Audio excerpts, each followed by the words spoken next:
Chapter 1. Chasing Ghosts. Logan Barrett had been in real estate for a decade, but the last 3 years had been brutal. Fort Worth was growing, investors were hungry, and houses were moving fast, but not fast enough for him. He'd watch guys half his age making 5-figure checks wholesaling houses, flipping contracts instead of properties. It was a game of speed and negotiation, and he thought he could play it. He was wrong. Logan had thrown himself into wholesaling with everything he had. He spent thousands on a list, skipped trace phone numbers, sent out direct mail campaigns, and even hired cold callers. But he couldn't close a deal.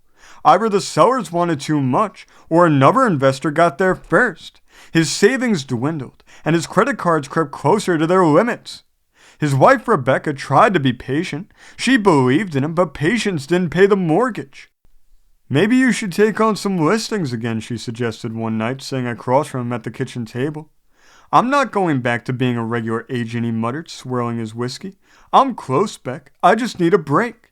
She nodded, but he could see the doubt in her eyes. It was the same doubt that gnawed at him in the dark hours of the night. Chapter 2. Dirt over houses. After burning through nearly every lead in Tarrant County, Logan switched strategies. If he couldn't make wholesaling houses work, maybe land would be easier. Fewer people chased raw land, and the competition wasn't as cutthroat. The theory made sense, but in practice, it was just as brutal. Logan spent weeks researching landowners, targeting parcels that had been sitting for years without development. He called farmers, absentee owners, and people who had inherited lands that they didn't want. Most ignored him, a few cursed him out. The ones who were interested, they wanted too much.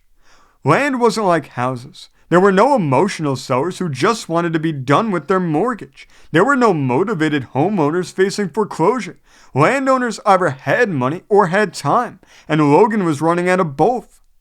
One afternoon, after another deal fell apart, he sat in his truck outside a Dairy Queen in Weatherford, staring at his phone.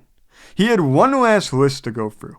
It was a batch of tax-delinquent properties, mostly rural landowners who hadn't paid property tax in years. His last shot. Chapter 3. The Forgotten Acreage. After hours of cold calls and rejections, Logan finally reached a man named Tom Greer.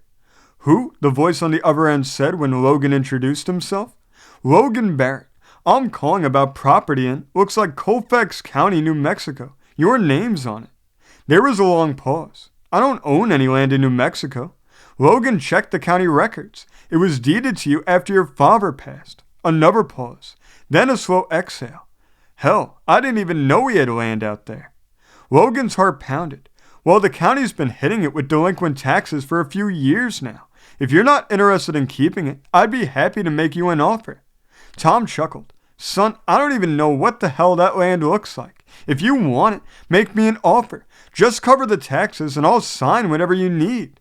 Logan nearly dropped his phone. He scrambled to check the back taxes. Just under $2,000. "Deal," he said. Chapter 4. The Break.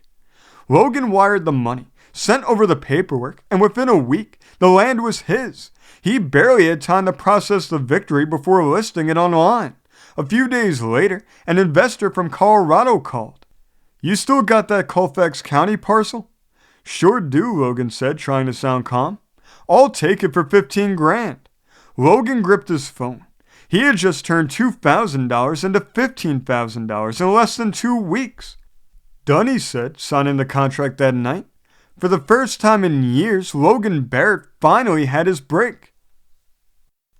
Thanks for joining us for Fireside Stories.